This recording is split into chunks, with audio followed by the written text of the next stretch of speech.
Ինչու քեզ հեռացրին հեռուստատեսությունից։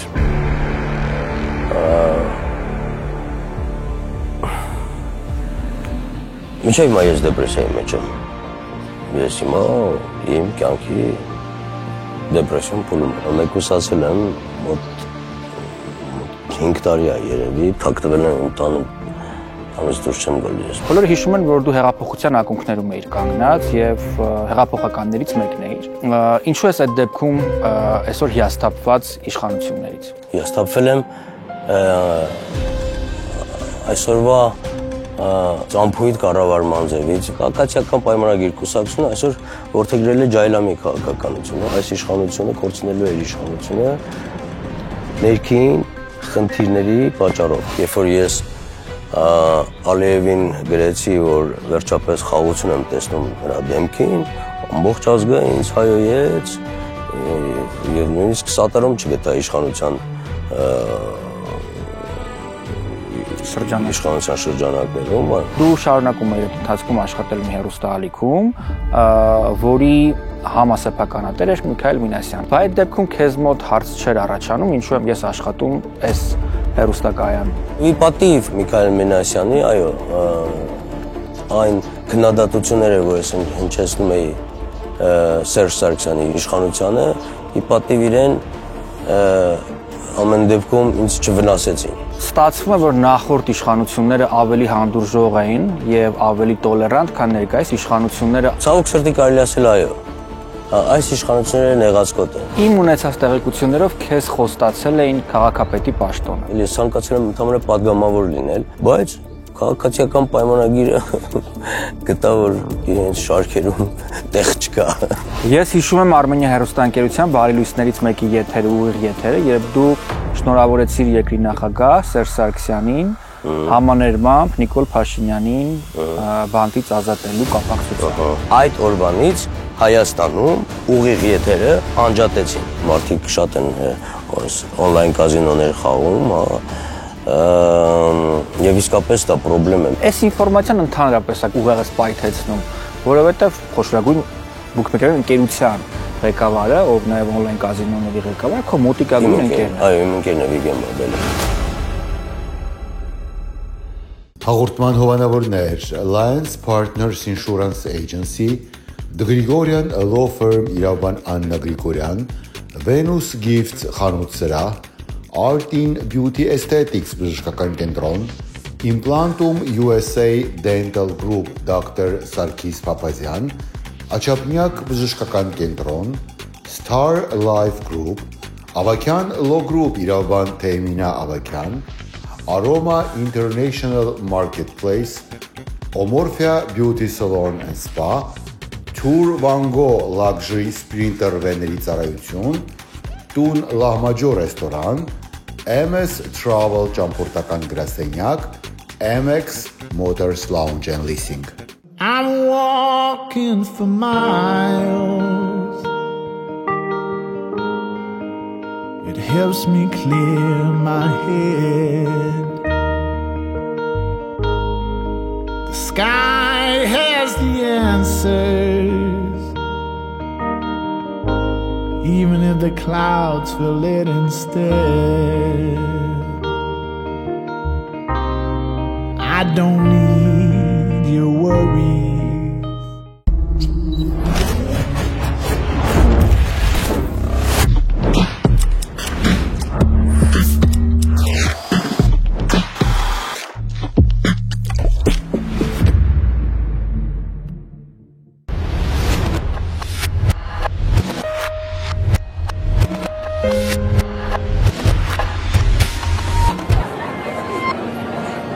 The story you're about to hear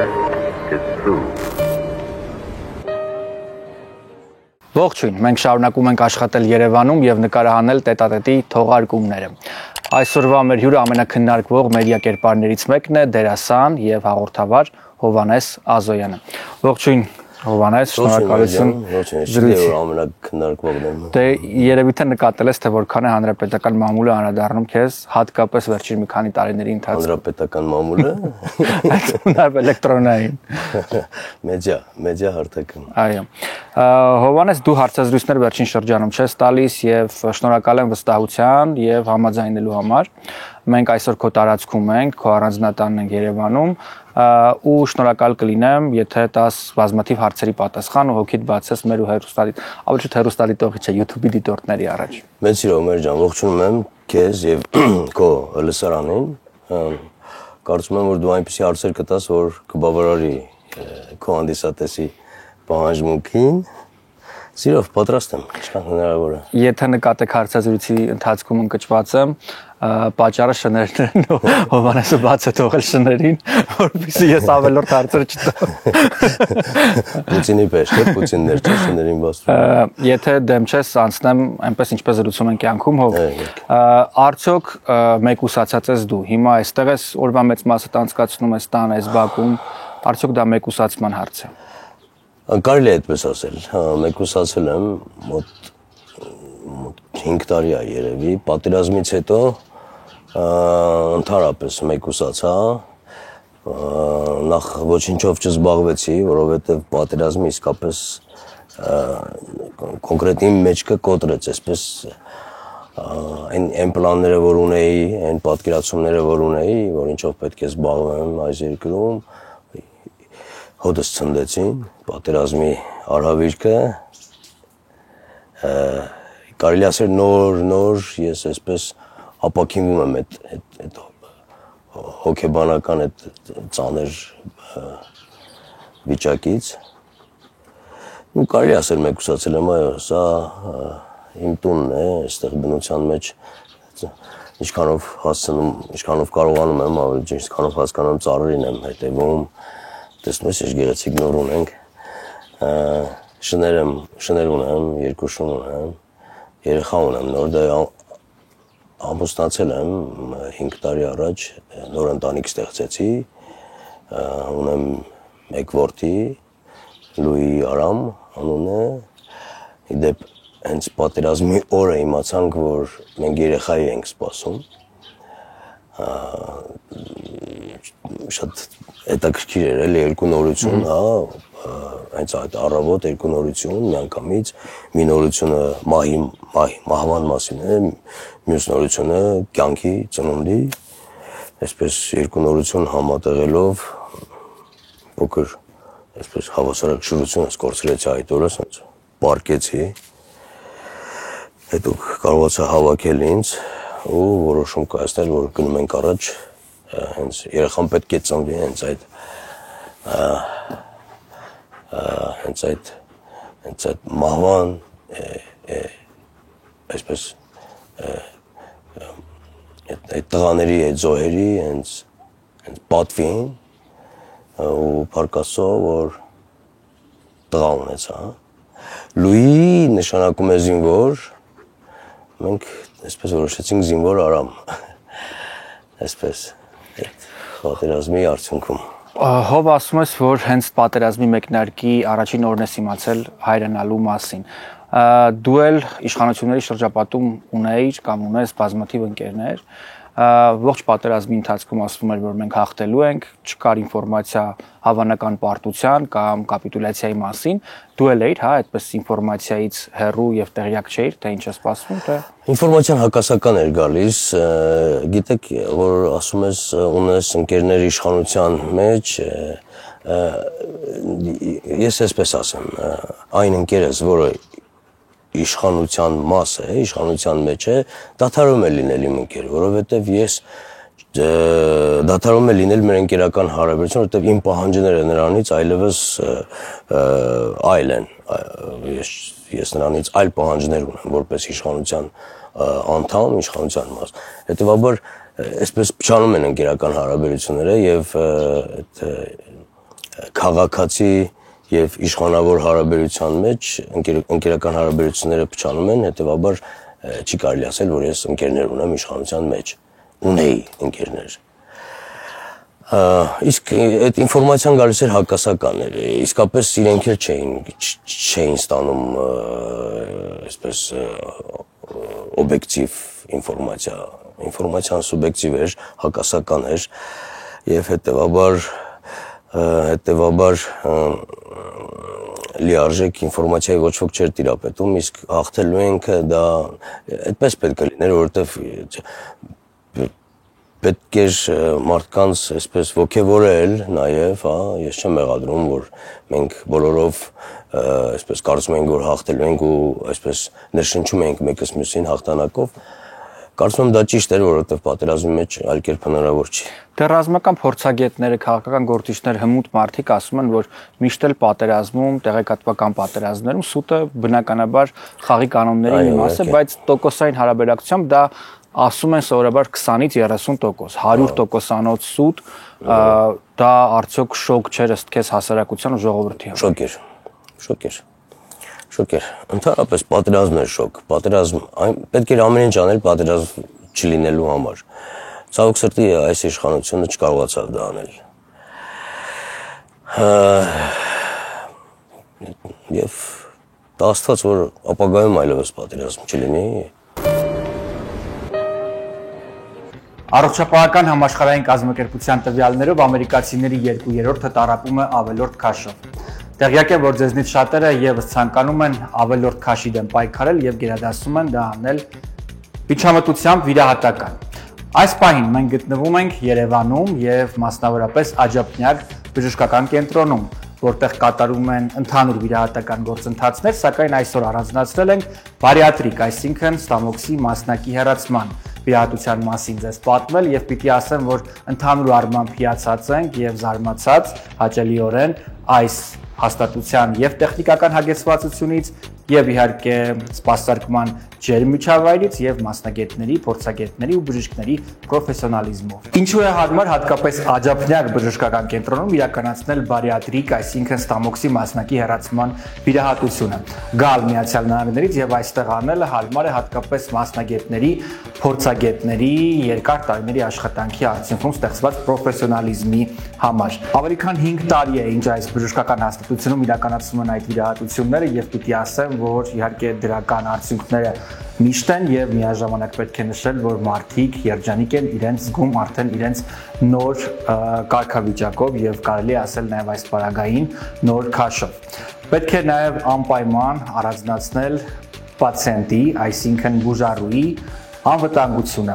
մասնագետները, հնարավորությունները եւ իհարկե ուշադրության կենտրոնում լինելը այդ հնարավորությունը այստեղ ընձեռում է։ Հայաստանում ներկապային շատ վիրաբույժներ կա, որ կատարում են բարիատրիկ վիրահատություններ եւ կարծում են,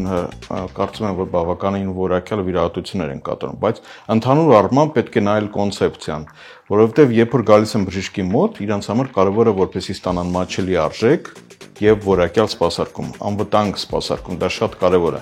Այն կենտրոնը, որը ես ստեղծել եմ եւ որտեղ ես կատարում եմ բարիատրիկ վիրահատություններ, շատ կարեւոր է նրանում, որ մենք ապահովում ենք եւ որակյալ անվտանգ վիրահատություններ եւ այդ ամեն ինչը կատարում է բավականին մատչելի արժեքով։ Քանի որ մեր կենտրոնը ինքը ունի ISO ստանդարտ որակի, մենք ապահովում ենք այն, որ այդ վիրահատությունները իրոք կատարվեն մեր կենտրոնում որակյալ եւ միաժամանակ ապահովում ենք, որպեսզի մեր բուժառուները իրենց զգան ինչպես իրենց տանը։ Դա նույնպես շատ կարեւոր է, բայց ընդհանուր առմամբ կոնցեպցիան կայանում է նրանում, որպեսզի մենք ապահովենք կոմպլեքս ծառայություն, որը իրենց ներկայացնում է ոչ թե միայն վիրահատությունը, այլ ամբողջական ծառայությունը ապահովելով մինչև վերջնական արդյունք։ Դա նշանակում է, որ մենք ապահովում ենք, որ հետ վիրահատական շրջանում մենք բուժառուին նույնպես հետևում ենք։ Մինչև մինչև 3 ամիս, որպեսզի մենք տեսնենք, որ իրականում մեր բուժառուն հասնում է իր բաղձալի արդյունքին։ Grigorian Law Firm, վայր, որտեղ մենք մշտապես ստանում ենք խորհուրդներ կապված իրավաբանական մի շարք հարցերի վերաբերյալ, մասնավորապես կտակի եւ ժառանգության, ինչպես նաեւ ավտոպատահարների, շների օրինակ հարցակումների եւ գծելի պարագային, մի խոսքով այն բոլոր դեպքերը, որոնք կարող են կենցաղում եւ կյանքում պատահել։ Աննա Գրիգորյանը մշտապես պատրաստ է նաեւ պատասխանել մեր հարցերին։ Աննա, այսօր առանձնացրել ենք մի կարևոր թեմա, որպեսզի ստանանք քո խորհուրդը։ Ինչպես վարվել էլեկտրական հեծանիվների պարագային, երբ քաղաքում անընդհատ մենք տեսնում ենք նաեւ պատահարներ կապված երեխաների հետ։ Այդ դեպքերը շատ են լինում ու especially եթե emergency, ես երբ որ զրուցում եմ emergency սենյակում աշխատող բժիշկ ընկերների հետ, իրանք ասում են, որ գոնե շաբաթը մի քանի անգամ ունեն այդպիսի դեպքեր, որ երեխաները 11-ից 14 տարեկան կամ ավելի փոքր գալիս են լուրջ վնասվածքներով էլեկտրական հեծանիվների կամ սկրուրների պատճառով։ Խորհուրդս կլինի, որ եթե երեխաները այդ տեսակի հեծանիվներ կամ սկրուրներ քշելու են, անպայման helmet դնեն։ Այսինքն սաղավարտ։ Ահա, ու ծնողները նաև երեխաներին հասկացնեն դրա վտանգների մասին, որտեղ իրանք շատ արագ կարող են գնալ, I think մինչև 20-30 արագություն կարող են գնալ ու ստանում են լուրջ վնասվածքներ։ Այդ տեսակի վնասվածքներ կամ ստանալու դեպքում, եթե ինչ-որ մեքենա է իրանց հարվածում կամ իրանք են ինչ-որ միտեղ, թող կապնվեն անպայման իրավաբանի հետ, որ գոնե կարողանան ճիշտ բուժումները ստանան եւ ճիշտ հատուցումը վնասվածքների։ Լավ, եթե արդեն դեպքը տեղի է ունեցել որոշակի ժամանակ առաջ եւ մարդիկ այդ պահին չեն մտածել, որ պիտի դիմեին, որքան ժամկետում կարող են օրենքի սահմաններում ստանալ փոխհատուցում։ Բուժումները ստանալու դեպքում կամ եթե բուժումները չեն ստացել, որտեղ կան ընտանիքներ ուղղակի տան պայմաններում են փորձում բուժումներ տալ, կարծելով չունեն հատուցման հնարավորություն, բայց կա եւ դա կարա լինի 1-ից 2 տարի, կախված թե ինչպիսի դեպք է եղել, երբ է եղել, որտեղ է եղել։ Իհարկե Աստված չարացե, որ նման դեպքից ես հետ պատահի, բայց պատահելու դեպքում լավ կլինի, որ պրոֆեսիոնալ մասնագետներ ձեզ օգնեն, էկրաններին տեսնում եք կոորդինատները։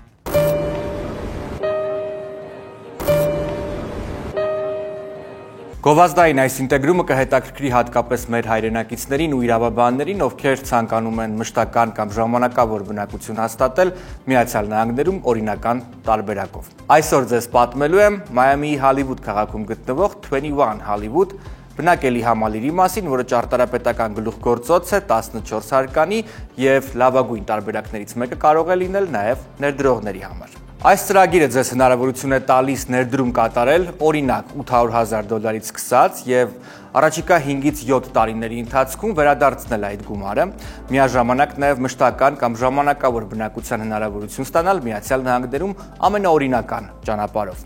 Այս ներդրման շնորհիվ դուք հնարավորություն կունենաք օրինական ճանապարհով EB5 ծրագրով դիմել մշտական բնակության, այդ թվում նաև ձեր ընտանիքի անդամների համար։ Այսպիսով դիմող կողմը, այսինքն ներդրողը, հնարավորություն ունի ժամանակավոր, ապա նաև մշտական բնակության հնարավորություն ստանալ EB5 ծրագրով իր կնոջ, այդ թվում նաև մինչև 21 տարեկան չամուսնացած երեխաների համար։ Ստացվում է այսպիսով դուք այս նախագծում կարող եք ներդրում կատարել, որը չափազանց հեռանկարային նախագիծ է ոչ միայն իր դիրքի, այլ նաև իհարկե ճարտարապետական գլուխգործոց համարվելու շնորհիվ եւ միաժամանակ ապագայում այն կարող է ձեզ մեծ եկամուտներ բերել, քանի որ այն չափազանց հեռանկարային ծրագիր է։ Միաժամանակ դուք ընտանիքի անդամներով հնարավորություն կստանաք ժամանակավոր, ապա նաև մշտական բնակություն հաստատել այս համալիրում։ Մինչդեռ նաև պետք է նշել, որ 21 Hollywood-ը հիանալի բնակելի համալիր է, որը ներառում է ոչ միայն բնակարաններ, այլ նաև ընդհանուր օգտագործման ֆանտաստիկ տարածքներ, մանկական այգիներ, կինոսրահ, խանութներ, մի խոսքով այն ամենը, ինչ պետք է գեղեցիկ ու ապահով կյանքի համար։ Վստահ եմ, մեզ դիտում են նաև իրավաբաններ, ովքեր փորձում են լուծել մշտական թվացող հարցը, թե ինչպես օրինական ճանապարհով ներդրողների մշտական կամ ժամանակավոր բնակությունը հաստատել Միացյալ Նահանգներում։ Այս նախագիծը կօգնի ձեզ առավել մանրամասների համար կարող եք այցելել կայք կամ զանգահարել նշված հեռախոսահամարով։ Մենք հիմա այսօր անկեղծ ենք, չէ՞, քեզ հետ խոսելու եւ ազատ եմ տալ ցանկացած հարց կոռեկտության սահմաններում։ Տես շատերը քեզ այսօր մեղադրելու են այս իշխանությունների այստեղ իշխանությանը լինելու համար, որովհետեւ բոլորս գիտենք, հիշում ենք, իհարկե ես կարծում եմ, որ բոլորի այնուամենայնիվ ցանկությունները ազնիվ էին այդ դեպքում, բոլորը հիշում են, որ դու հեղափոխության ակունքներում էիր կանգնած եւ հեղափոխականներից մեկն էիր եւ ակտիվ կերպով քո քաղաքացիական դիրքորոշումներ էիր հայտնում մասնակցում բողոքի ակցիաներին եւ այլն։ Ինչու է այդ դեպքում այսօր հիասթափված իշխանություններից։ Նախ ուզում եմ ասել, թե ինչպես ես հայտնվեցի քաղաքական այս աժիոտաժի մեջ, ես հայտնվեցի քաղաքականության մեջ մարտի 1-ից հետո 2008 թվականի, երբ որ մենք զբաղվում էինք հումորային նախագծերով, հումորով էինք զբաղվում եւ փողոց դուրս եկած մարդիկ մեղադրեցին կոնկրետ ինձ, որ ես չեմ տեսնում ինչ է կատարվում մեր երկրում եւ մենք զբաղվում ենք կլոունադայով եւ այլն։ Սկսեցի հետաքրքրվել ինչ է կատարվում Ազատության հրապարակում, ինչ են խոսում Լևոն Տեր-Պետրոսյանի ցույցերը եւ այլն, այնտեղ ես մի քանի անգամ գնացի, իհարկե իրավագիտական կրթություն ստացա, կարելի ասել, ցույցերի ժամանակ, բայց այսպես ռեալ կողմնորոշում քաղաքական չունեի, մինչև մարտի 1-ի դեպքերը, իսկ մարտի 1-ի դեպքը դա կոնկրետ հանցագործություն էր, մարդասպանություն էր, մի խումբ հանցագործներ հանցավոր պայմանավորվածությամբ որոշեցին, որ պետք է գնդակահարեն մարդկանց փողոցում եւ այդպես լուծել իրենց քաղաքական հարցը։ Դա ուղղակի կարմիր գիծ էր նորմալ մարդու համար եւ այդպես եւ ես հույս ունեի այդ տարիների ընթացքում որ ինչ որ կլինի մի հեղափոխություն եւ այդ անթույլատրելի արարքը ինչ որ մի կերպ կդատապարտվի 2018-ին եղավ Ռոքի 2018-ին եղավ հեղափոխություն եւ բոլորիս հույսերը այնպեսին էր որ այդ մինչև 2018 եւ 2018-ից հետո մեր սոցիալական քաղաքական կյանքում կոնտրաստը մեծ կլինի։ Այնինչ 2018-ից հետո այդքան էլ մեծ չի։ Հիասթափությունս դա է։ Ես չեմ փոշմանում, որ ես մասն եմ կազմել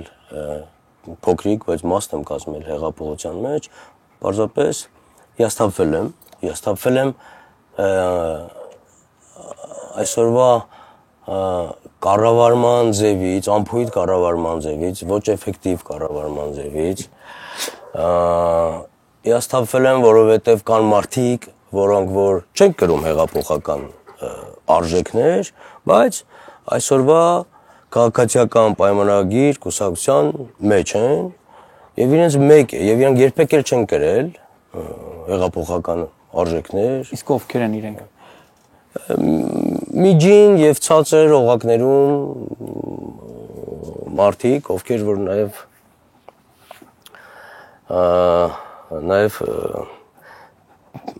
պետական կառավարման մեջ իրենց մասնակցություն ունեն, այդպես թաքնվում են Նիկոլ Փաշինյանի ետևում եւ կատարում են իրենց բաներ, զանցանքներն ու հանցանքները, այսպես, եւ Նիկոլ Փաշինյանին որպես Վահան, այսպես, նրա հետևը թաքնված, կարելի ասել Նիկոլ Փաշինյանին վաճառում են մեզ վրա եւ կատարում են իրենց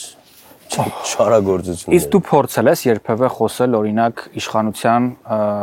առաջին շարքում կանգնած մարդկանց հետ, նույն պարոն Փաշինյանի հետ, վարչապետ, նույն ազգային ժողովի նախագահ Ալեն Սիմոնյանի հետ, ասել խնդիրները ըստ քեզ որոնք են, փորձել լուծել այդ հարցերը, փորձել լսել իրենց կարծիքը, չէ՞ որ դուք մտերիմ եք եղել կամ կաք դեռ։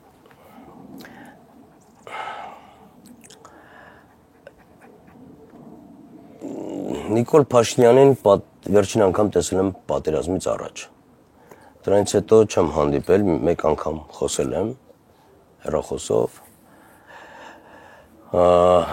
Դրանից հետո չեմ հանդիպել եւ ես կարծում եմ, որ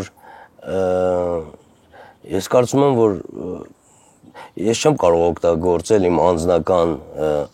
կարգավիճակը, ասենք նախկինում իրենց հետ հարաբերությունները եւ հիմա պատե-անպատե զանգել նրանց կամ հանդիպել։ Ես կարծում եմ, որ իմ խոսքը պետք է լինի նրանց ուղղված հրապարակային եւ նրանց գործունեությունն էլ պետք է լինի հրապարակային։ Ես այդպես եմ պատկերացնում հարաբերությունների կառուցումը։ Ես ատում եմ կուլիսային հարաբերությունները։ Ես աշխատում եմ այդպիսի հարաբերություններ չկառուցել ոչ մեկի հետ։ Հրապարակային է, իմ խոսքը հրապարակային է, իրենց պատասխանել պետք է հրապարակային լինի։ Քաղաքացիական պայմանագիր կուսակցությունը այսօր որդեգրել է ջայլամի քաղաքականությունը, այսինքն այնինչ այն խնդիրները, որ ես օրինակ բարձրացնում եմ, պատասխան չեմ ստանում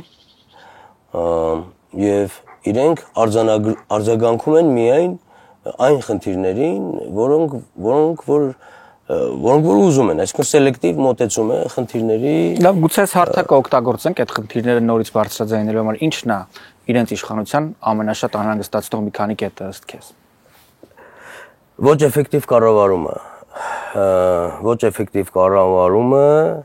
ֆինանսների վատնումը,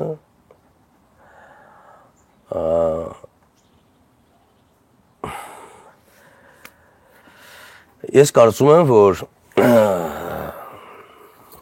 այս իշխանությունը կորցնելու է իր իշխանությունը ներքին սոցիալական, տնտեսական խնդիրների պատճառով ապագայում։ Ես չգիտեմ դա երբ է լինելու։ Բայց ես չգիտեմ այն ուժը ով է, որ գալու է եւ որպես մրցակից հաղթելու է նրանց, դա էլ չգիտեմ։ Ես ինքս որոշել եմ այլևս քաղաքականությամբ չզբաղվել, մայր ջան։ Ես սա ասում եմ որպես քաղաքացի, որպես մտահոգ քաղաքացի։ Ես այսպես ասած, որպես մտահոգ քաղաքացի ստաժ ունեմ, արդեն 20 տարվա կարելի ասել։ Ու գրեթե ինչ ասել եմ եղել է եւ հիմա էլ ասում եմ, պարզ ասում եմ, այս իշխանությունը կորցնելու է իր իշխանությունը ներքին խնդիրների պատճառով, ներքին, ոչ թե արտաքին, ոչ թե որ հողանձնել է, այդ ամբողջը ես սատարում եմ այս իշխանությանը արտաքին քաղաքականության մեջ խաղաղության օրակարգը առաջ տանելու համար։ Ես առաջինը խաղաղություն բառի համար ես եմ։ Իսկ այն գինը, որով մենք վճարեցինք այդ խաղաղության համար։ Դե ցավալի է, այո, խաղաղություն կարելի էր առանց պատերազմի հաստատել, պարզապես այս իշխանությունը չկարողացավ այդքան իմաստուն գտնվել, որպեսզի կարողանա դա անել։ Ունենք այն ինչ ունենք, կարևորը այլևս պատերազմ չլինի։ Ինձ համար կարևորը այլևս պատերազմ չլինի։ Այն գինը իհարկե կարևորը ապագայում այդ խաղաղության վրա ինչպիսի ապագա են կառուցում, դա էլ է կարևոր բնականաբար, հա, այսպես խաղաղությունը ես չեմ ասում միանշանակ խաղաղություն եւ ինչ չի հետաքրքրում ոչինչ, ընդհակառակը ինձ հետաքրքրում է ամեն ինչ, բայց խաղաղությունը այն մարդը, ով կասի, որ պատերազմելու ենք, պետք է պատերազմով ուժով էս կոմ, ինքը չկա այլևս ինձ համար։ Ես սատարելու եմ այն ուժին, որը որ խաղաղության վրա կկառուցի էֆեկտիվ կառավարում։ Ես նույնիսկ կարող եմ այս իշխանությանը մեղադրել, որ շատ ուշացած էր այս խաղաղության օրակարգը, որովհետև երբ որ ես Ալիևին գրեցի, որ վերջապես խաղաղություն եմ տեսնում նրա դեմքին, ամբողջ ազգը ինձ հայոյեց եւ նույնիսկ սատարում չգտա իշխանության շրջանակներում, ցավալի էր այդ տեսարանը ինձ համար, պատկեր, այսինքն լավ, եթե խաղաղություն բառի համար ինչպես կարելի է հայոյել մեկին, մեր։ Ես կարծում եմ, որ հանրային տրամադրությունները այնուամենայնիվ հաշվի առնել պետք է, եթե դու հանրային մարդ ես, ու հասարակություն դեռ պատրաստ չէր։ Չուղղորդել մտավորականները, հանրահայտ մարդիկ, ինչի համար են։ Ուղղորդել, բայց պատրաստ լինել նաև նման արձագանքի։ Պիտի մենք գլխով պատ ջարդենք, որ հանրությունը այդ ճանապարհով անցնի։ Քո ասած ինֆորմացիայում չի համընկնում մի բան ինձ համար դեռ, այդ հարցի պատասխանը կուզեմ ստանալ։ Ասում ես, որ մարտի 1-ից հետո ես հետաքրքրվել քաղաքականությամբ եւ քո նպատակը եղել է ազնիվ, հասկանալ թե ինչու է այդ գնդակահարումները տեղի ունեցել ու բոլորս էլ հասկանում ենք, որովհետեւ մեկս չի ուզում խուսափել այդ փաստից, որ բոլորը մեղադրում էին իշխանություններին եւ մեղավորության բոլոր սլակները այդ ուղղությամբ էին գնում։ Սակայն դու շարունակում ես այդ ընթացքում աշխատել մի հեռուստաալիքում, որի համասեփականատեր էր կամ սեփականատեր էր Հայաստանի Հանրապետության այդ ժամանակվա նախագահ, երրորդ նախագահ Սերժ Սարգսյանի փեսան Միքայել Մինասյան։ Ավելին ձեր մտերիմ հարաբերությունների ընկերության մասին խոսում էին ոլորտում գրեթե բոլորը եւ հաճախ էին քեզ տեսնում իր հետ եւ այլն։ Բայց դեպքում քեզ մոտ հարց չէր առաջանում, ինչու եմ ես աշխատում այս հեռուստակայանում։ Ես մի ամբողջ գլխացավանք էի հենց Միքայել Մինասյանի համար, հա, հեռուստաընկերության սեփականատիրոջ, որովհետև անընդհատ բարձրաձայնում էի այդ հարցը, եւ ոչ միայն այդ հարցը, այդ հանրապետականների, այդ կառավարման ժամանակաշրջանի, այդ անթույլատրելի այդ կառավարման, այդ վիճակ, այդ գաղջ մթնոլորտի անընդհատ բարձրացնում էի ես այդ հարցը եւ իր այդ մեր հարաբերությունները հենց այդ վաթարանում էր հենց այդ պատճառով։ Մեկ լավանում էր նրա համար, որովհետեւ ես ինքը ինձ կարծում էր, որ ես տաղանդավոր մարդ եմ, ես պետք է ստեղծագործեմ։ Ես էլ ստեղծագործում էի եւ կարեւոր էի համարում, որ եթե ես հանրային մարդ եմ ու իմ խոսքը կարևոր է, իմ խոսքը կարող է հանրօգուտ լինել, ես համարում էի, որ ուրեմն պետք է ես հանրության համար, որպես դերասան, որպես մեդիադեմք լինել հետաքրքիր, այսինքն այն պահից, երբ կդադարեի լինել հետաքրքիր, կդադարեի լինել իմ խոսքը արժեքավոր, հետևաբար ես ամեն ինչ անում էի, որպեսզի ես պահպանեի իմ հետաքրքրությունը մեդիա ոլորտում։ Դա ոնց որ այդ պայքարի մի մասն էր, համ չկորցնել հետաքրքրությունը, որպեսզի խոսքդ լինի էֆեկտիվ։ Եվ ի պատիվ Միքայել Մինասյանի, այո, այն քննադատությունները, որ ես հնչեցնում էի Սերժ Սարգսյանի իշխանությանը, ի պատիվ իրեն ամեն դեպքում ինձ չվնասեցին։ Որտեվ այն ժամանակ եթե կհիշեք, մանավանդ 2008 թվականից հետո վախենում էին մարդիկ խոսել։ Իսկ իրենք կիսում էին, Միքայել Մինասյանը կիսում էր քո մտահոգությունները կամ դրանց մի մասը։ Իհարկե, որոշ մասով կիսում էր, իհարկե կիսում էր։ Այսինքն ստացվում է, որ նախորդ իշխանությունները ավելի հանդուրժող էին եւ ավելի տոլերանտ, քան ներկայիս իշխանությունները, ովքեր եկել էին իշխանության ազատ խոսքի եւ հանդուրժողականության համար։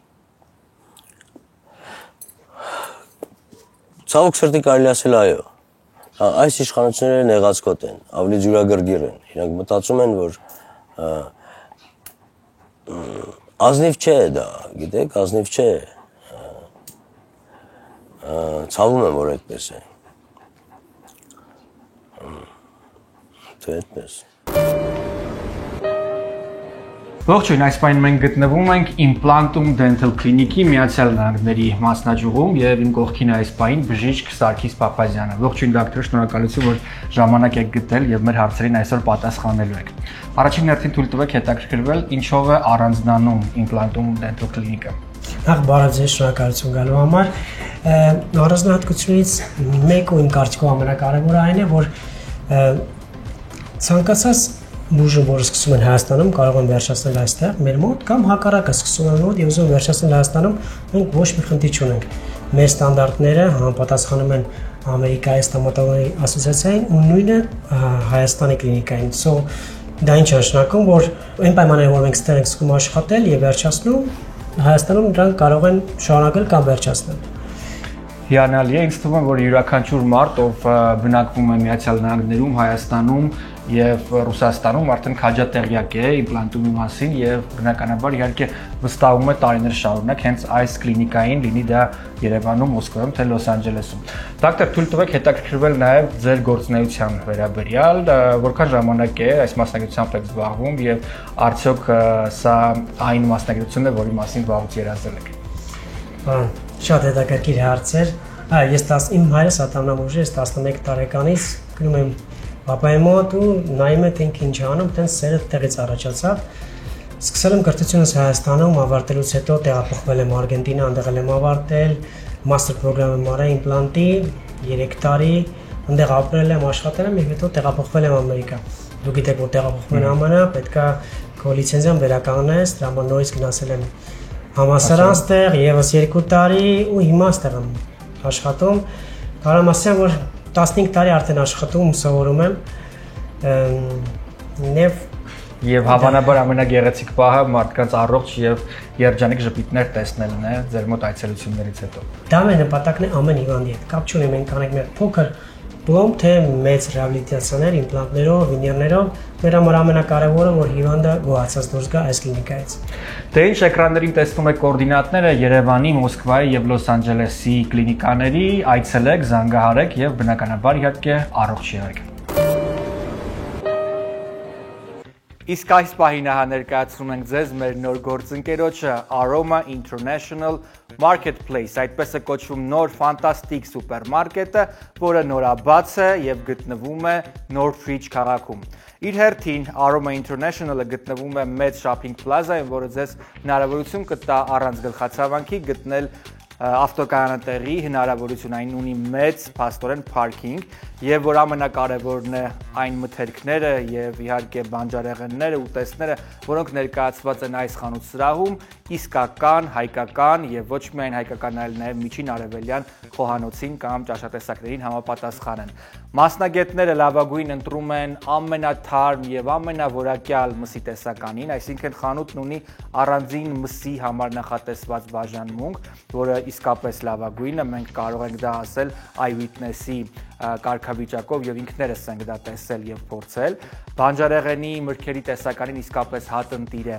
Այնտեղ ներկայացված են այն բոլոր ապրանքները, որոնք սովորաբար դուք փնտրում եք ամենատարբեր փոքր խանութներում հայկական, իսկ այստեղ մեծ խանութում ներկայացված է միանգամից ամբողջ տեսականին։ Նաև պետք է ասել, որ այստեղ լավագույն սպասարկումն է եւ մարդիկ, ովքեր աշխատում են սպասարկման ոլորտում, իրենց հոգին եւ ժպիտն են ներդրում ձեզ սպասարկելու հարցում։ Location-ը, այսինքն վայրը, որտեղ գտնվում է այս խանութը, եւս հարմար է բոլորիս համար։ Այն գտնվում է Northridge-ում, բայց հարմար է նաև օրինակ Granada Hills-ում, North Hills-ում, Silmar-ում ապրող մարդկանց համար։ Այնպես որ ինքներդ կարող եք համոզվել մեկ անգամ այցելելով։ Ապագայում նաև գործելու է ծառայություն, որ արդեն պատրաստի սնունդի համար կլինի, դա ապագա պլաններից է։ Բայց հիմա իսկապես կարող եք գտնել լավագույն մթերքները, մսամթերքը, լավագույն մսային ապուխները եւ այլն հենց այս խանութսրահում։ MS Travel-ը մշտապես ձեզ առաջարկում է լավագույն ուղևորություններ ամենահետաքրքիր տոներին եւ նավարկություններ դեպի ամենատարբեր վայրեր։ Այս անգամ խոսելու ենք մենք Mother's Day-ի cruise-ի վերաբերյալ, որին մասնակցելու են հայտնի ու անվանի երաժիշտներ, երգիչներ ու պարային խմբեր, ինչպիսիք են մայստրո Արմեն Մարտիրոսյանը, հայտնի եւ սիրված ձայներից մեկը Mr. X-ը, Գոհար Հովանիսյան իր անզուգական ժողովրդական կատարումներով, Սամվել Երվինյանը եւ մի շարք այլ արտիստներ համազգայինի պարողներն են լինելու։ Մի խոսքով, այն ամեն ինչ ձեր ծնողներին, մայրերին եւ կանանց հարկավոր է լավ տրամադրություն ապահովելու համար մայրերի տոնին։ Իսկ ահա MS Travel-ի փորձագետներն ու մասնագետները տասնամյակներ շարունակ նույն գործն են անում եւ մշտապես գիտեն այնպես անել, որ անցնի ուղևորությունը հանգիստ եւ հաճելի։ Իմ կողքին իմ ամենասիրած երգչուհիներից մեկն է Գոհարը։ Գոհար, ողջույն։ Ողջույն, Մերձի։ Գոհար, դու երգում ես ժողովրդական երգեր, բայց պիտի ասեմ, որ ոչ միայն համերգին է լավ անցնում, այլ նաեւ պարզապես ուղևորությունը Գոհարի հետ հիանալի է անցնում, որովհետեւ միշտ լավ տրամադրություն Անչափ ուրախ եմ, որ ձեզ հետ եմ, շատ սիրում եմ ձեզ եւ բոլորիդ սիրով հրավիրում ենք, սպասում ենք 2026 թվականի մայիսի 8-ից 11-ը այս ուղևորությունը հենց կազմակերպվում է մայրերի օրվա կապակցությամբ։ Գոհար, ինչ ծրագիր է սպասվում, ինչ կընկնդրեն քո հանդիսատեսը։ Երգելու եմ ազգագրական եւ ժողովրդական ուրախ երգեր, վստահ կարող եմ ասել շատ հզոր թիմ է ինձ հետ լինելու եւ շատ լավ է անցնելու։ Ձեր տեղերը կարող եք արդեն իսկ ամրագրել, որովհետև շատ կարճ ժամանակում այս ուղևորությունը sold out է լինում։ Էկրաններին տեսնում եք հեռախոսահամարը, հասցեն եւ այլ մանրամասներ, իսկ մենք շարունակելու ենք լուսաբանել այս եւ բոլոր այլ ուղևորությունները։ Նման է Նիկոլ Փաշինյանը այն Նիկոլ Փաշինյանին, ում դու ճանաչել ես միջև հեղափոխությունը։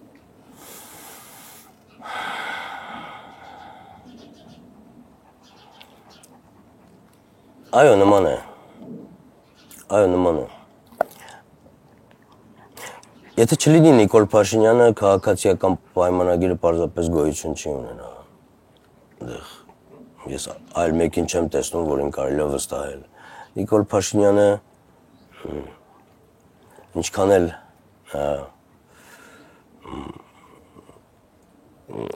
էլ քննադատել կարելի է Նիկոլ Փաշինյանը իր ոչ էֆեկտիվ կառավարման համար, բայց միևնույնն է նրան իսկապես այս բան ես միայն նրան եմ վստահում երկրի կառավարում է։ Իմ ունեցած տեղեկություններով քեզ խոստացել էին կամ քննարկել էին քեզ հետ եւ քո ակնկալիքներ դա քաղաքապետի պաշտոնը։ Արդյոք դա ճիշտ է թե ոչ։ Ոչ։ Ամեն ոչ ոք ոչ մի բան չի կարող խոսք տալ։ Ես իմ խնդիրը ինձ իմ խնդրեմը նրանում է, որ ինձ հետ անհնար է ինչ որ բան պայմանավորվել։ Դա կփաստի նախկին իշխանությունների ներկայացուցիչները, դա կփաստեն ներկայիս, ինձ հետ անհնար է պայմանավորվել։ Ես ու չգիտեմ այդ լուրերը ով է տարածում, այսինքն գիտեմ մոտավորապես որ աղբյուրից են դրանք, բայց ուզում եմ ասել որ սուտ են այդպես։ Ես երբեք պաշտոն չեմ ուզել, ես ցանկացել եմ ընդհանրապես պատգամավոր լինել, իսկ պատգամավորը չեմ կարծում որ պաշտոն է, պատգամավորը դա առաքելություն է, դա աշխարհիկ հոգևոր առաքելություն է պատգամավոր լինելը, բայց քաղաքացիական պայմանագիրը գտա որ իրենց շարքերում տեղ չկա։ Դες բոլորը ովքեր կանգնած էին հեղափոխության ընթացքում Նիկոլ Փաշինյանի կողքին, արդարացիորեն կամ անարդարացիորեն թաթող ժողովուրդը որոշի ստացան պաշտոններ։ Կամ ղեկավար որևէ աշխատանք։ Եվ երևի թե միայն դու ես, որ չստացավ պաշտոն, ինչով էր ըստ քեզ դա պայմանավորված։ Որտեղ ես երբեք չեմ ուզել։ Երբեք չեմ ուզել։ Բայց հրաժարվել ես, առաջարկներ եղել են։ Չէ, իհարկե։ Օրինակ մի հատ հարց, ինչ պաշտոնում եք ինձ պատկերացնում մեր ջան։ Ես չեմ պատկերացնում, ես կուզեի որ դու վերադառնայիր հեռուստատեսությունը ու դա ասում եմ բաց սրտով ու անկեղծորեն։ Ես կարծում եմ որ քո գույնը, քո տեսակը եւ այն ինչ որ դու արել ես հեռուստատեսությունում իսկապես շատ կարեւոր է եւ ես շատ մեծ ափսոսանքով եի նոր եկել այստեղ քեզ տեսնելու, որովհետեւ ես ուզում եմ քեզ տեսնել հեռուստատեսությամբ։ Ես կարծում եմ որ արդար չի եւ դու այսօր չկաս հայկական հեռուստատեսությունում։ Հիմա դրա մասին կխոսենք։ Այնուամենայնիվ գիտեմ նաև տեղեկություններ ունեմ, չգիտեմ որքանով է դա ճիշտ, կուզեմ հենց քեզնից ճշտել, որ դու փորձել ես դառնալ պատգամավոր եւ գնացել ես պարզ սովորական ճանապարհով, այսինքն դիմումը ձեռքի գնացել ես հերթես կանգնել, ինչպես դա կարող էին անել նախկին հանրապետականներ, քաղաքացիներ եւ այլն։ Ճիշտ է։ Այո։ 2018-ին հեղափոխությունից հետո երբ պարզ դարձավ որ որպեսզի մասնակցես, նայեք, 2018-ին մասնակցելով քաղաքական այդ շրջանում, այդ հեղափոխությանը, նաև պատասխանատվություն ես վերցնում քեզ վրա, չէ՞ որ բերելով իշխանության այս մարդկանց, հա, յուրաքանչյուր ես մեզնից յուրաքանչյուր ով հրապարակում է եղել եւ բերել է այս մարդկանց իշխանության պատասխանատվություն է կրել։ Չէ՞, պատասխան Եթե գնում ես, անգամ գնում ես ընտրությանը, քվեարկում ես ինչ-որ մեկի օգտին, դու պատասխանատվություն ես կրում այդ մարդկանց համար։ Հետևաբար այդ պատասխանատվությունը, որպեսզի կրեի անձամբ ու իսկապես հենց իսկապես ֆիզիկապես եւ ամեն ինչով, ես որոշեցի ոչ զանգել իմ ընկերներին, որոնք իմ ընկերները Ալեն Սիմոնյանը, ես շփվում էի Նիկոլ Փաշինյանի հետ, շատ էլի այլ մարդիկ կային ընկերներ։ Ես որոշեցի ամենահասարակ տարբերակով, ինչպես կանեին կուսակցությունը կոչվում էր քաղաքացիական պայմանագիր։ Հետևաբար, որպես քաղաքացի գնացի եւ փորձեցի անձամբ թակել իրենց անշուք գրասենյակը քաղաքում էր Տակեցի, դուրը բացեցին, ասացի սա է գրասենյակը, քաղաքացիական պայմանագրի, ասացին այո, այնտեղ հերթ կար, որ ովքեր ուզում էին դառնային քաղաքացիական պայմանագրի կուսակցության անդամ, չախ սենց հանրապետականներ էին, բարգավաճից բանից, հերթ էին կանգնած, ու ինձ տեսան զարմացան, ես էլ հերթ կանգնեցի եւ այսպես դիմումս գրեցի, զարմացել էր այդ դիմում ընդունողը, որ ես ինչու չեմ իմ կապերը օգտագործում եւ ինչու եմ ես եկել այդ գրասենյակ դիմում գրելու, դիմումս գրեցի, թողեցի եւ ինձ հետաքրքիր էր ինչ է լինելու իմ դիմումի հետ, այսինքն ինչ է լինելու այն քաղաքացու հետ, ով ուզում է կնքել քաղաքացիական պայմանագիր։ Ոչինչ։ Որտեվ ես հասկացա, որ քաղաքացիական պայմանագիրը քաղաքացիական բառի հետ այդքան էլ կապ չունի, ինքը քաղաքական բառի հետ կապ ունի, քաղաքական պայմանագիր է, քաղաքացիական պայմանագիր չի։ Իսկ փորձել ես դրանից հետո զրուցել կամ պատահաբար երբևէ հանդիպել ես քո դիմումը ներկայացնելուց հետո քաղաքացիական պայմանագրի որևէ ղեկավար հարցրել եմ, տեսել եմ հարցրել, տարբեր անդամների կա։ Օրինակ, Ալեն Սիմոնյանին, Էդվարդ Աղաջանյանին, նույնիսկ մի անգամ այսպես խոսափողով եմ, երբ որ քաղաքացիական մի առիթեր չեմ հիշում ինչ առիթեր, Նիկոլ Փաշինյանն էր ներկա, խոսափողով եմ հարցրել, ասել եմ իմ դիմումը ինչ եղավ։ Եվ պատասխանը։ Չկա պատասխան, չկա։ Հով ստացվում է, որ դու շախմատ խաղալ չգիտես եւ որի արդյունքում կորցրել ես հարաբերությունները եւ նախորդ իշխանությունների ղեկին կանգնած քո մտերիմների հետ եւ ներկայիս իշխանությունների հետ։ Ընդունում ենք, որ շախմատ խաղալ չգիտես։ Այո, ընդունում ենք։ Շատ լավ։ Քաղաքականության թեման արի այսքանով սպառ։ Դրա որոշել եմ չզբաղվել քաղաքականությամբ։ Իսկապես։ Ես մի բան էլ ասեմ եւ քաղաքականից բլոկը ավարտենք։ Ես կարծում եմ, որ այսօրվա իշխանությունը եւ ընդդիմությունը իրենք զբաղվում են իրենց սիրած աշխատանքով։ Այսինքն մարդիկ գնում են, իրար հայոյում են, դրա համար աշխատավարձ են ստանում, եւ դա իրանց սիրած գործն է, իրանց սիրած բիջավայրն է։ Մարդ չի ուզում էլ խառնվի իրանց հանկարծ չփչացնի իրանց երջանկությունը, ասում եմ, ներկայությամբ չփչացնես իրանց։ Իրանք սիրած գործը գտել են։ Այդ սիրած գործով էլ զբաղվում են։ Ես հիշում եմ Արմենիա հեռուստաընկերության բարի լույսներից մեկի եթերը, ուղիղ եթերը, երբ դու շնորհավորեցիր երկրի նախագահ Սերժ Սարգսյանին համաներմամբ Նիկոլ Փաշինյանին բանտից ազատելու կապակցությամբ։ Դա անհավանական փաստ է եւ դա տեղի է ունեցել։ Ինչ է հաջորդել դրան։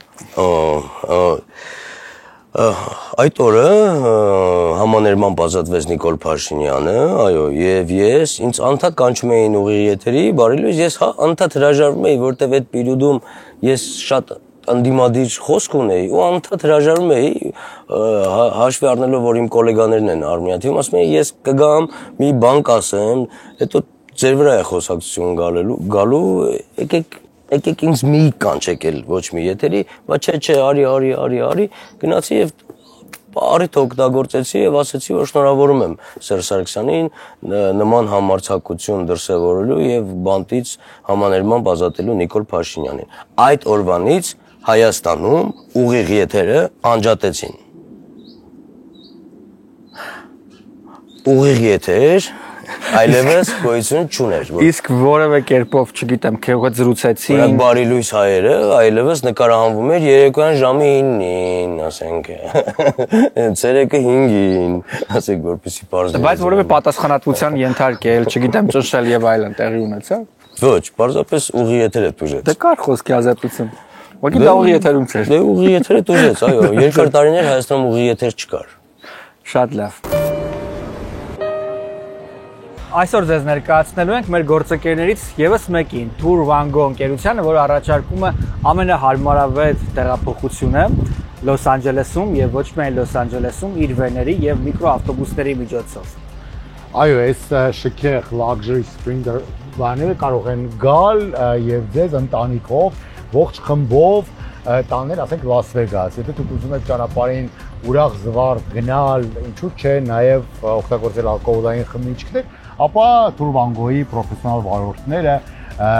կուղեկցեն ձեզ եւ ասեմ ավելին, մեր կմնան նաեւ ձեր հետ Վեգասում 1-2 Արի այդ ամենը խոսենք ճանապարհին, մենք գնալու ենք հիմա օդանավակայան դիմավորելու մեր ծանոթներից մեկին, նաեւ կխոսենք առանձնահատկությունների մասին։ Ինչով է Tour Wango-ն հարմար, առաջին հերթին հարմար է նրանով, որ դուք կարող եք ձեր ունեցած խմբով, ընտանիքներով, ընկերներով, աշխատակիցներով եւ այլն գնալ որևէ հանգստյան վայր, այդ թվում նաեւ Լաս Վեգաս կամ ամենատարբեր քաղաքներ ու այդ ընթացքում մոռանալ մեքենա վարելու մասին։ Ինչը երբեմն հավատացեք, այնքան հաճելի զբաղմունք չի, հաշվի առնելով այն փաստը, որ Միացյալ Նահանգներում մենք դատապարտված ենք ամեն օր ապրել մեքենայի մեջ եւ մեզանից շատերը ուղղակի ժամեր շարունակ ստիպված են օրվա ընթացքում քշել։ Եթե դու գնում ես, ասենք, ինչ-որ winery 1 կամ 2 օրով կամ գնում ես Վեգաս կամ Սանտա Բարբարա կամ մոտակա որևէ քաղաք կամ նահանգ, իհարկե հաճելի է, երբ քո փոխարեն վարում է մեքենան պրոֆեսիոնալ վարորդ եւ քո կյանքն էլ վտանգված չէ, ու դու էլ ասեմ ավելին, կարող ես նաեւ այդ պահը վայելել նաեւ ինչ-որ շամպայնի կամ գինու ընկերակցությամբ։ Միևնույն ժամանակ վարորդը նաև կարող է օրինակ Լաս Վեգասում մնալ, քաղաքում օրվա ընթացքում եւս եթե հարկ լինի, սպասարկել եւ վերջում իհարկե ձեզ ապահով վերադարձնել դեպի ձեր բնակավայրերը։ Այո, եւ ասեմ ավելին, Turbangon ունի ամենատարբեր չափի մեքենաներ, բեներ, մեծ խմբերի համար, փոքր խմբերի համար ու նաեւ կարող եք առօրյա, ասենք A-կետից B-կետը տեղափոխվելու համար եւս նրանց դիմել ու նաեւ նրանց դիմել, եթե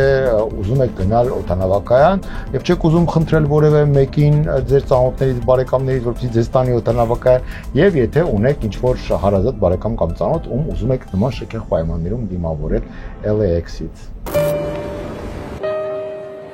Ողջույն, մենք գտնվում ենք Ավագյան Law Firm-ում, որտեղ մարդկային ճակատագրեր են իսկապես որոշվում եւ շատ հաճախ մարդիկ կարողանում են գտնել իրենց սպասվող հարցերի լուծումը հենց այս իրավաբանական թիմի միջոցով։ Իդեպ Ավագյան Law-ն արդեն ընդլայնվել է, ունի անչափ մեծ, լուսավոր եւ պրոֆեսիոնալ գրասենյակ, որտեղ իսկապես լավ մթնոլորտ է տիրում եւ հիմնադիրն է Թեմին Ավագյանի իմ կողքին։ Ողջույն Թեմինա։ Ողջույն Մհեր։ Շնորհակալ եմ, որ ժամանակ եք գտել մեր հարցերին պատասխանելու համար։ Այսօր ցանկանում եմ խոսել extraordinary կոչվող кейսերից, ինչի մասին է խոսքը այս պարագային։ Խոսքը տաղանդի վիզայի մասին է, այսինքն այն անձինք, ովքեր ունեն ձեռքբերումներ իրենց ոլորտում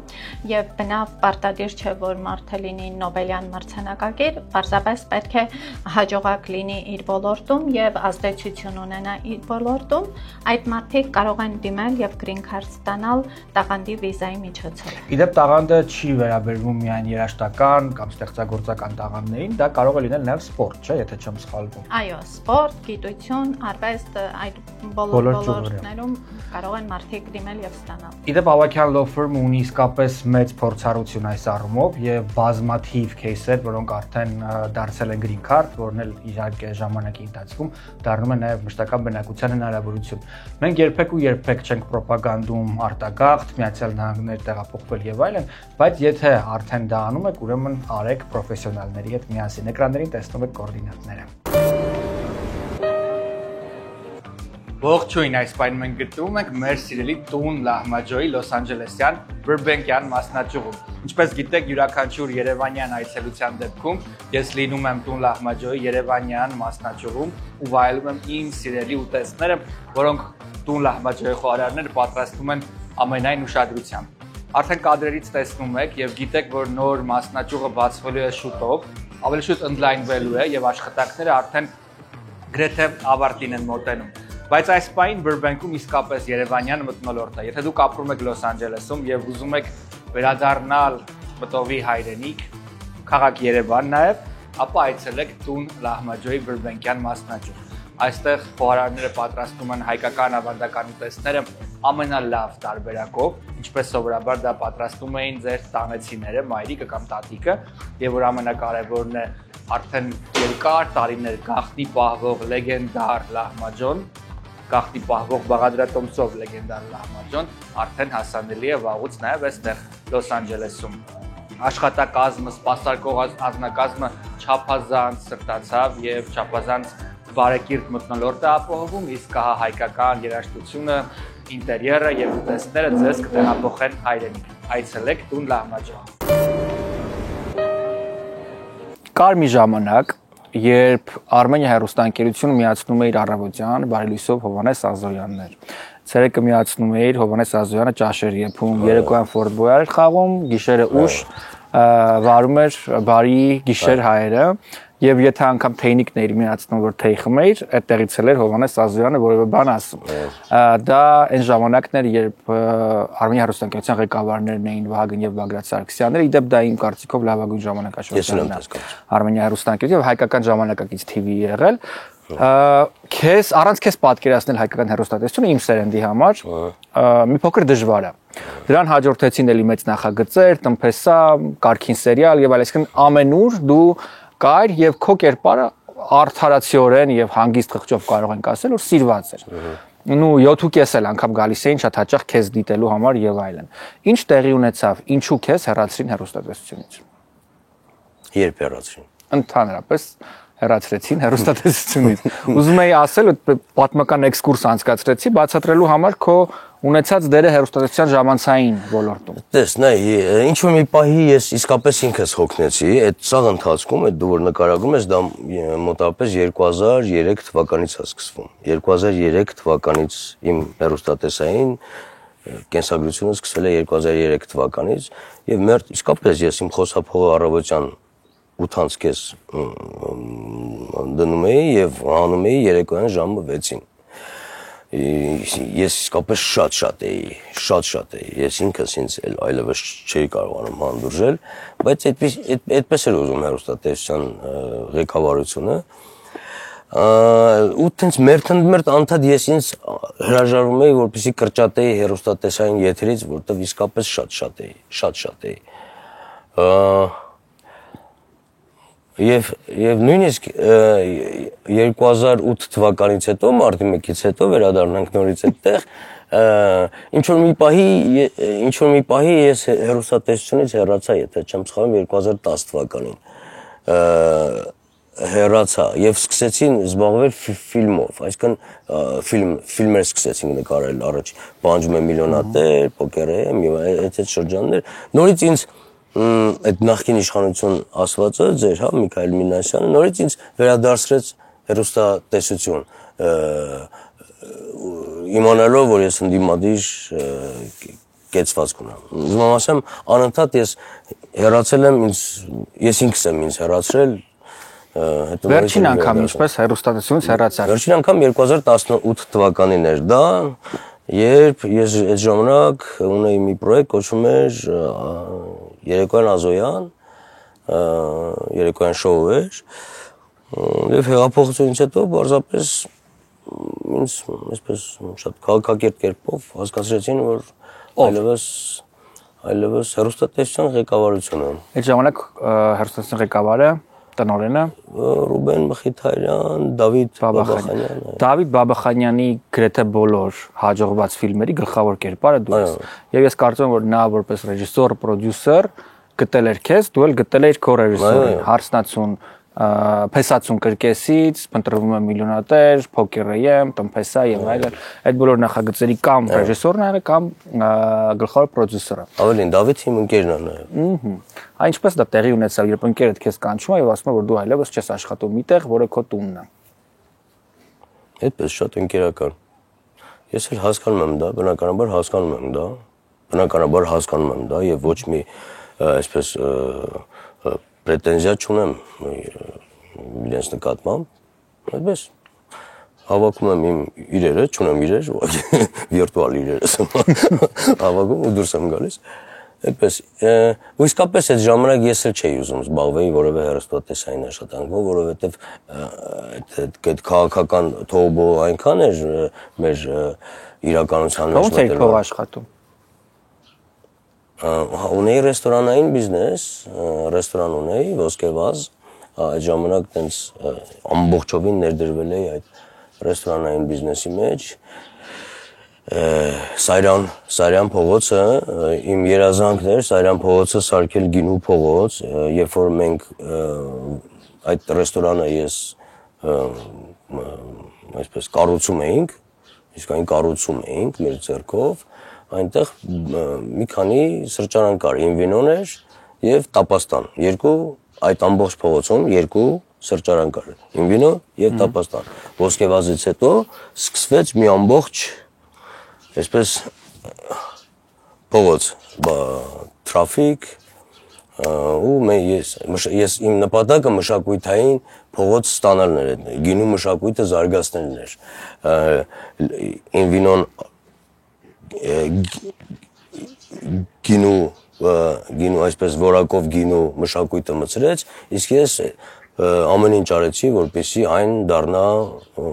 մասսայական։ Տես այդ ժամանակ հեշտությամբ ես փաստորեն լքել հեռուստատեսությունը, երևի թե այդ աֆեկտի տակ, հեղափոխության հասկանալով, որ շուտով էսպես կլինի, չգիտեմ, հանրային հեռուստաընկերությունում գուցե կաշխատես եւ այլն։ Բայց երբ գալիս է հիասթափությունը, դու որպես արվեստի մարդ, հեռուստատեսության մարդ, իսկ ես շատ լավ եմ հասկանում, թե ինչ է հեռուստատեսությունը մարդու համար, ով այդտեղ աշխատել է եւ իր ամբողջ կյանքն է այդտեղ կերտել հանրային, արդյոք դեպրեսիվ շրջան եղավ քեզ մոտ, երբ դու հասկացար, որ խոշոր հաշվով այլևս չունես պլատֆորմ, քո մասնագիտական գունապնակով ներկայանալու համար։ Ինչի՞ հիմա ես դեպրեսիայի մեջ եմ։ Ես հիմա իմ կյանքի դեպրեսիոն փուլում եմ։ Ես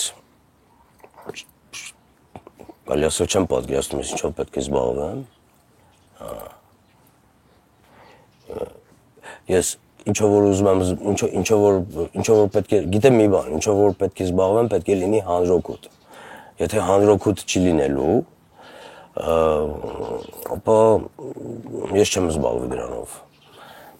Եթե ես կնկարահանվեմ ինչ-որ մի ֆիլմում, ես կուզեմ հանրօգուտ լինի, այդ հանրօգուտ լինի ֆիլմ արտադրության համար, անեմ մի նոր բան ֆիլմ արտադրության համար, որպեսզի ֆիլմ արտադրությունը զարգանա։ Եթե ես անեմ հեռուստատեսությունում այլևս չեմ ուզում աշխատել, որովհետև հեռուստատեսությունում կարծում եմ անհնար է հանրօգուտ բան անել, որովհետև հեռուստատեսությունը իր կարծրացած իր ֆորմաների մեջ է, այնտեղից չի ուզում դուրս գա։ Բայց եթե փորձես դու փոխել, տես դու մարդ չես սպանել, որևէ վատ բան չի եղել։ Դու հավատացել ես մի քաղաքական ուժի, մի գաղափարի, որը չի հաջողել ըստ քեզ։ Եվ ոչ նախկիններին ես գցել վիրավորել եւ այլն, ոչ էլ ներկայիս իշխանություններին ես որևէ կերպով վնասում, ասում ես քո կարծիքը, որը գուցե չի համընկնում իրենց կարծիքի հետ։ Այսինքն այստեղ չկա աններելի մի բան, հանցագործություն եւ այլն։ Մենք ընդհանրապես խոսում ենք մարդու տեսակի եւ տեսակետի մասին։ Արդյոք հնարավոր չէ հիմա դուրս գալ այդ դեպրեսիայից, սկսել մի գաղափար, որը քո կարծիքով հանրօգուտ կլինի, որը քեզ դուրս կբերի այս դեպրեսիայից, դա անել կամ մասնավոր հեռուստաալիքում, կամ կենտրոնական պետական հեռուստաալիքում։ Գուցե դու ես քեզ գցում դրա մեջ, գուցե օրինակ հեռուստապրոդյուսերները չգիտեն, որ դու ունես գաղափար որևէ կամ ցանկություն աշխատելու։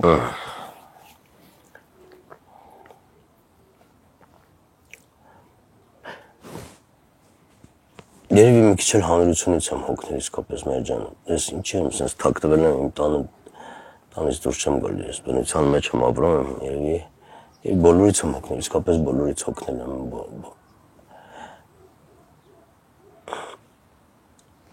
Չեմ մեղադրում ոչ մեկին, իսկապես չեմ մեղադրում։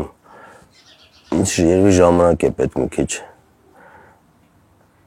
քիչ ինքս ինձ հետ մնալու, մի քիչ ինքս ինձ վրա աշխատելու, ինքս ինձ բուժելու, ինքս ինձ հետ հաշտվելու, ինքս բոլորի հետ հաշտվելու, բոլորին հաշտեցնելու։ Այսպես պիտի հաշտվեմ, հաշտություն կնքեմ հանրության հետ, հաշտություն կնքեմ ինքս ինձ հետ։ Ողջույն, մենք Art in Beauty Aesthetics-ում ենք, որտեղ բժիշկ Արտակ Մկրտչյանը պատասխանում է մեր հերթական հարցերին։ Ողջույն բժիշկ։ Բարև ձեզ։ Այսօր ձեր պացիենտի կարելի ասել աթոռին, մեր մշտական պացիենտ,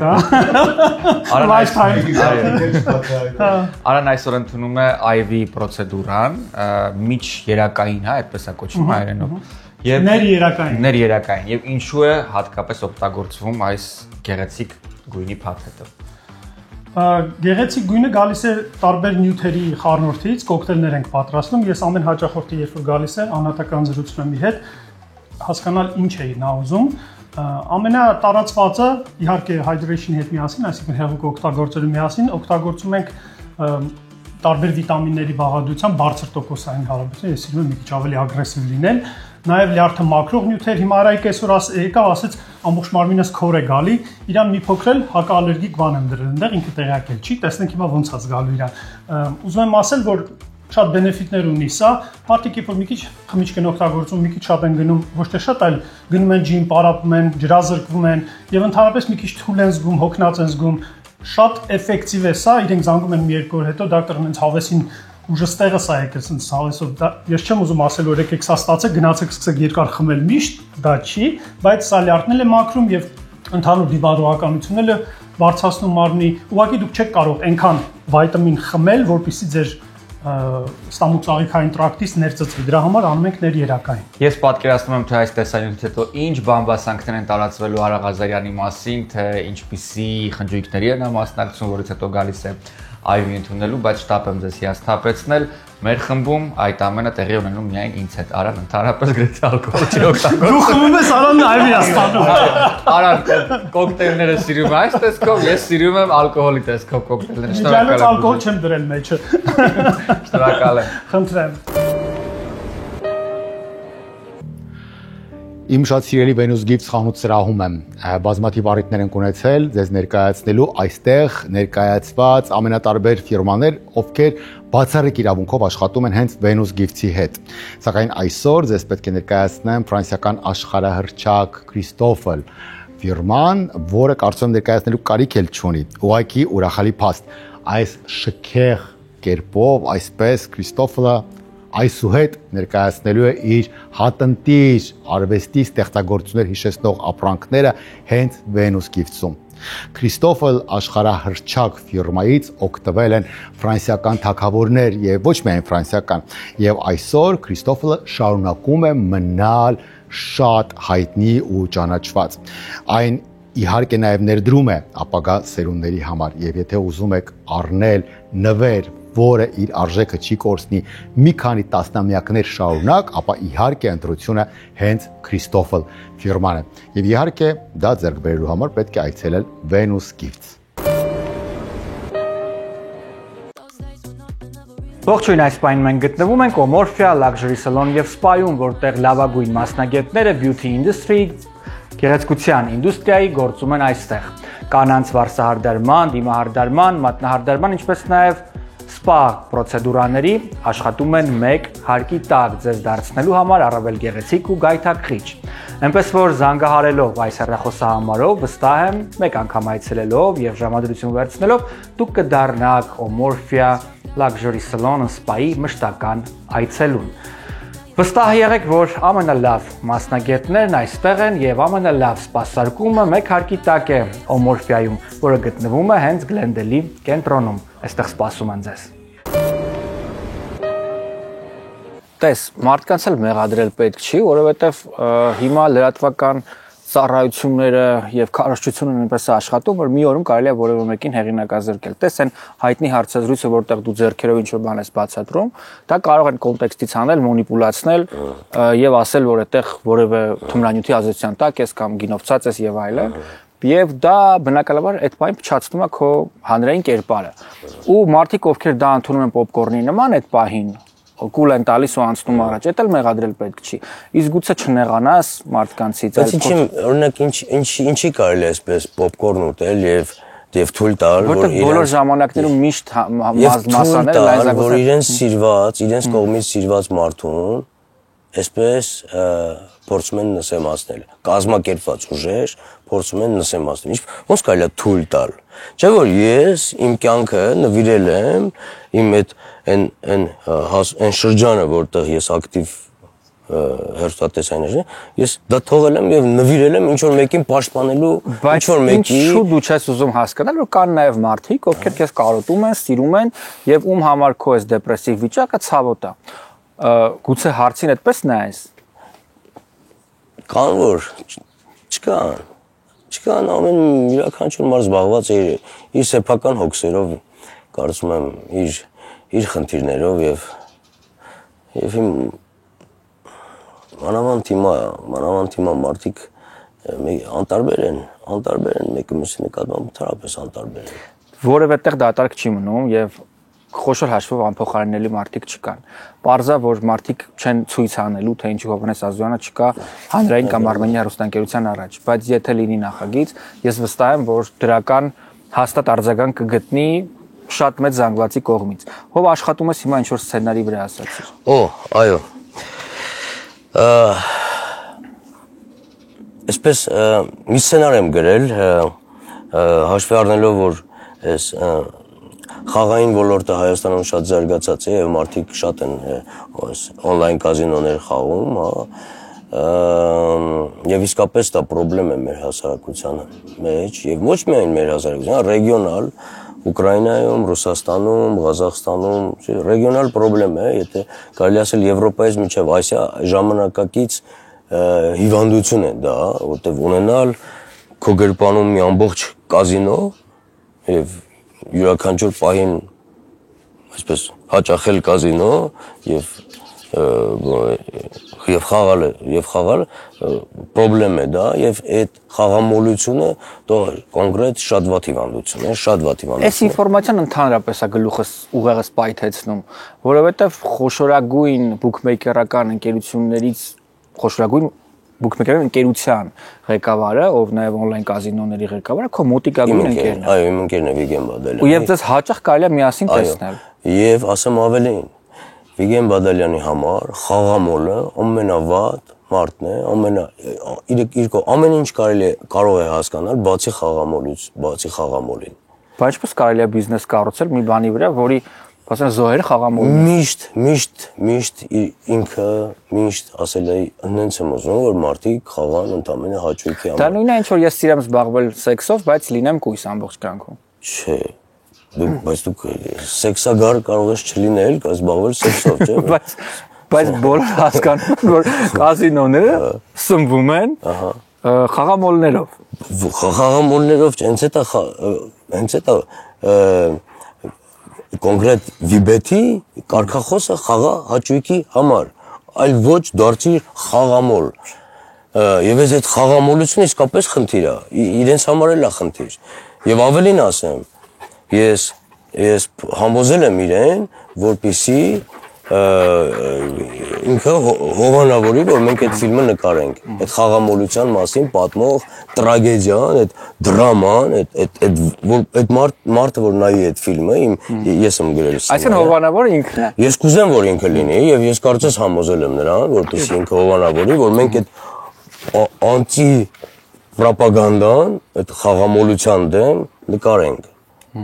Հասկանում եք։ Իսկապես, ես չգիտեմ մյուս խաղային ընկերությունները ինչպես են, բայց ինքը իմ ընկերն է, իմ 20 քանի տարվա ընկերն է, եւ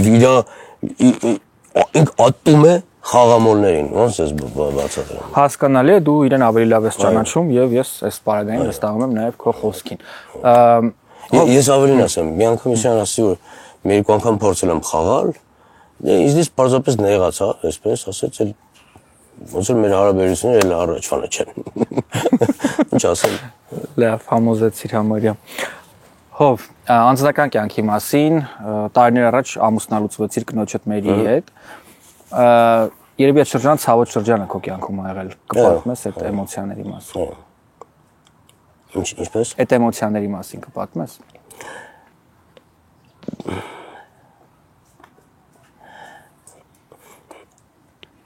Ես կարծում եմ յուրաքանչյուր տղամարդու համար բաժանումը շատ ցավոտ է անցնում։ Սա ցավոտ թեմա է ինձ համար, շատ չեմ ուզի խոսել, իսկապես շատ ցավոտ շրջան է ինձ համար։ Այդ շրջանը արդեն անցյալում է։ Ես շփվում եմ իմ երեխաների հետ, ունեմ երկու հրաշք դուստեր, Կարինան եւ Վիկտորիան։ Կարինան եւ Վիկտորիան հասցրել են տեսնել իրենց եղբորը։ Այո, իհարկե, հաճախ են գալիս այստեղ իմ տուն, մենք հաճախ ենք շփվում։ Կարինան երազում է դառնալ ռեժիսոր, ուզում է Գերմանիայում սովորել։ Այդպես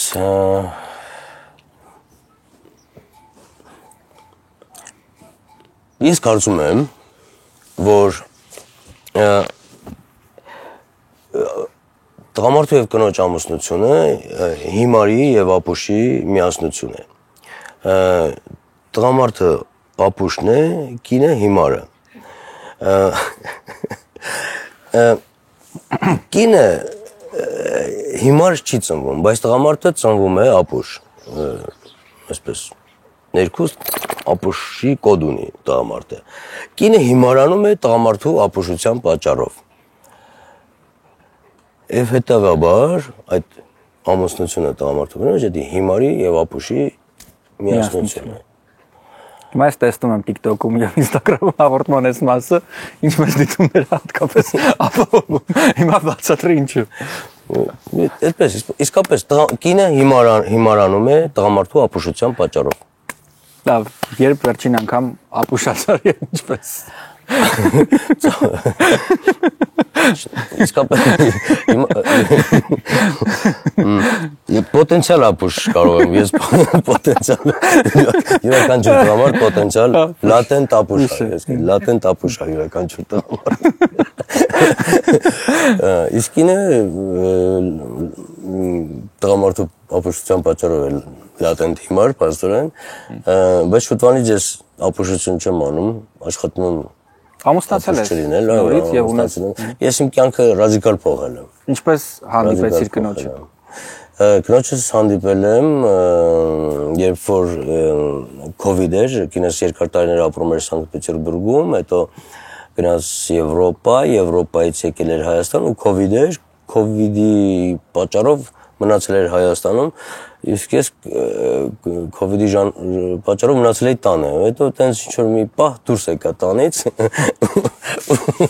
մենք հանդիպեցինք COVID-ի շնորհիվ հանդիպեցինք կարելի է այսպես ասել եւ նա այլևս չգնաց մնաց Հայաստանում ինքը հիմա զբաղվում է երաժշտությամբ միջևից զբաղվում էր գրականությամբ կինս կարողանում է միևնույն ժամանակ երկու գիրք ընթերցել, երրորդն էլ գրել։ Այդպես։ Բայց ինչու այդ ռադիկալ փոխվել է, ուզում եմ ասել։ Այդ ջեր մտնոլորտը, սեր ընտանիքում, երեխան, ինչու քեզ դուրս չի բերում դեպրեսիայից, ինչու ես մնում այդ մռայլության մեջ։ Որովհետև ես հանրային մարդ եմ եղել, ոնց որ կոպիտ ասած, կարելի ասել իմ պորտը կտրել են մեդիայում կտրվել եմ մեդիայի այդ կյանքից, մեդիա կյանքից կտրվել եմ ես իսկապես երջանիկ եմ իմ բնության մեջ, տես իսկապես նա ինչ նուր եմ աճացնում, երջանկություն չի, կամ ես դժերը երջանկություն են, իմ երեխան ցավոք սրտի տանը չի,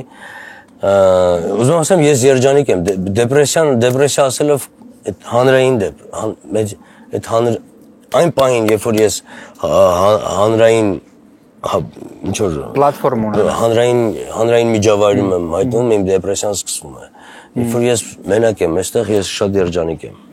Ես կարծում եմ որ կա երկու տարբերակ կամ մնալ այդ դեպրեսիայի մեջ ու վայելել այդ դեպրեսիան որովհետև դա էլ է մարդու տեսակ մարդիկ կամ սիրում են դա եւ այդ հոգեվիճակը եւ դա շարժիչ ուժ է որևէ բան ստեղծագործելու անելու համար եւ կարելի է ուղղակի իրավիճակը վերցնել ձեռքը հատկապես որ այս դեպքում կա պրոֆեսիոնալիզմ մարդիկ ունես ովքեր սիրում են սպասում են եւ այլն եւ դու գիտես ինչպես դա անել մենք սպասում ենք նոր նախագծերի Սա ուզում եմ ուղղել նաև հեռուստա պրոդյուսերներին, ովքեր մեզ հիմա կդիտեն, իսկապես ես կարծում եմ, որ կա Հովհաննես Ազոյանի կարիքը, եթե իմ կարծիքը այս բaragային կարևոր է, եւ վստահ եմ, որ մեկնաբանություններում էլ կգրեք, թե որքան եք կարոտել Հովհաննես Ազոյանին եւ իհարկե ձեր ջերմ խոսքերը կուղեք նաև հենց իրեն։ Շնորհակալություն։ Շնորհակալ եմ։ Այսպիսին էր այսօրվա տետատետը Հուսամ, որ մենք կարողացանք ապահովել հետաքրքիր ժամանց ձեզ համար, շարունակեք բաժանորդագրվել, ալիքին, մեկնաբանություններում թողեք ձեր կարծիքը եւ իհարկե լավ եղեք առայժմ։ Ողջույն, այս պահին մենք գտնվում ենք Արցախի պողոտայում գտնվող Lions Partners Insurance-ի գրասենյակում, որտեղ աշխատում են լավագույն մասնագետները, որպեսզի ձեր կյանքը ապահովագրեն լավագույն տարբերակով։ Գնացինք ներս։ Lions Partners Insurance ընկերության մասնագետներն ու փորձագետները շատ կարճ ժամանակահատվածում կգտնեն ձեր կյանքի ապահովագրության լավագույն տարբերակները։ Ինչու ընտրել Lions Partners Insurance ընկերությունը, որովհետև այս կազմակերպությունը չի առաջարկում պարզապես մի ապահովագրական ընկերության ծառայություն, այլ պարզապես հանրախանութ է ապահովագրական ընկերությունների համար։ Ինչպես ընտրել ապահովագրական ընկերություն։ Ես կարծում եմ, որ լավագույն ընտրությունը կարող է լինել մասնագետների եւ աշխատակիցների փորձառությունը եւ տարիների background-ը, տարիների ունեցած իհարկե վստահությունը, եւ որ ամենակարևորն է, կազմակերպությունը պետք է վայելի համայնքի եւ հասարակության բնականաբար իհարկե սերն ու վստահությունը։ Lions Partners Insurance ընկերությունը վստահաբար առաջինն է ոլորտում։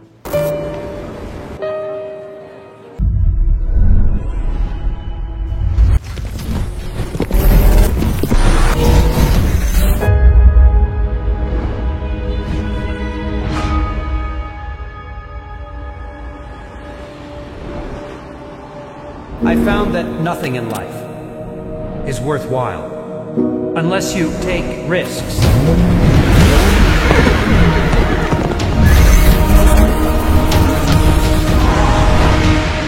NX Motors. Good vibes all the way.